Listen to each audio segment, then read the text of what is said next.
So here we are, we've come to our last week of videos, and I just wanted to kind of go over a couple of things that we like to do in the studio throughout the year. And the first thing I have for you is going back to the clay, the Play-Doh that you made a couple weeks ago. So what I want to teach you is how to make one of these cool little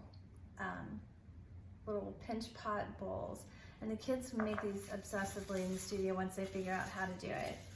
So I've got my clay, my Play-Doh, tightly wrapped in some cellophane wrapping, some saran wrap.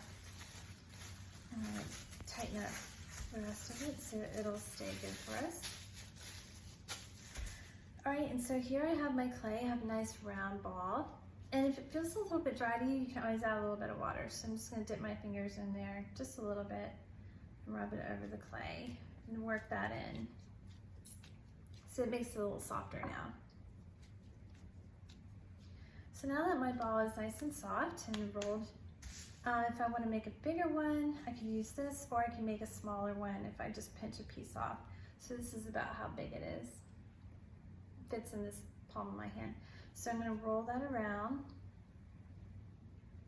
and try to get all the little creases in it worked out.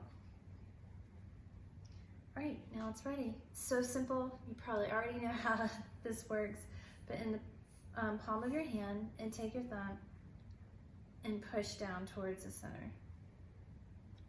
So it looks like this. Now we're going to take our little alligator hands and we're going to pinch the sides like this. So I'm just working my way around with my little alligator hand. Now I'm going to go for 2.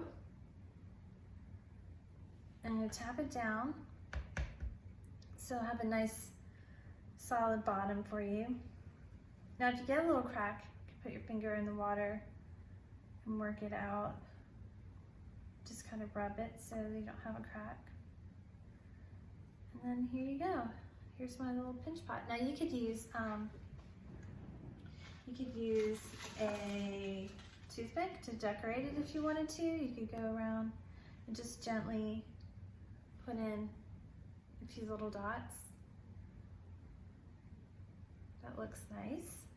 So we're going to leave this to dry, and for it to dry evenly, we gotta flip it over every so often. So it'll be top like this, and then let it dry so that the bottom can get exposed to the air. And here I have one that I made about a week or so. And it's smaller and thinner, so it's gonna dry faster. So I had it with the bottom up a lot so the air could dry the bottom and then the sides as well.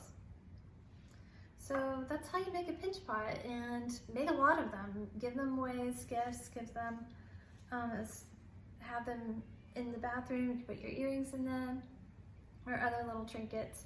If you want to go really small, maybe you could make some little pinch pots for your dolls or your fairy gardens or any kind of play. So here's a little tiny one. Okay, I hope you enjoyed that, and I'll see you next time.